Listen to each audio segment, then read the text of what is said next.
Musna from the American Stroke Foundation. Today we're talking about caring for your caregiver.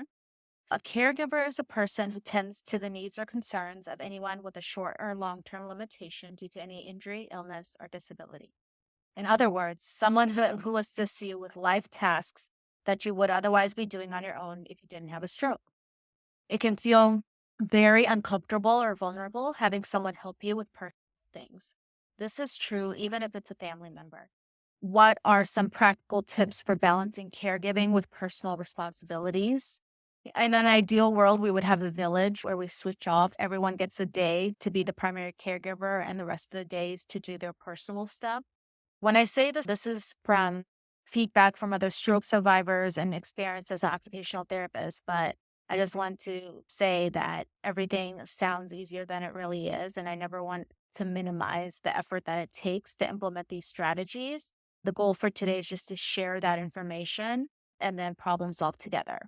Practical tips for balancing caregiving with personal responsibilities is first, you have to know what your day is going to look like. It's going to take a few weeks to understand what the caregiving demands are, not just time wise, but physically, emotionally, cognitively. And from that, you have to take a real assessment of what your personal responsibilities are and figure out what's going to work best for you. So, whether that's having 1 or 2 days blocked off from caregiving responsibilities so you can address personal needs or scheduling them for when there's downtime with caregiving, such as during naps or meal times. There's not going to be one answer that fits everyone. You have to really be realistic about what is on your plate, what is non negotiable, and what can be delegated or moved to a later date.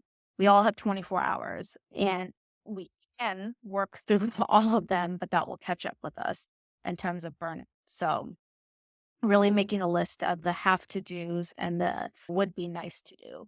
And sometimes that's a challenge with the way businesses operate. They operate during the hours that we work, or it's just not conducive, but exploring other options like, can I do my appointment virtually or telehealth? Can I have my groceries delivered? Can I have my medications delivered? Can someone mow the lawn for me? Figuring out a way so that you get your time for rest are some tips I would give.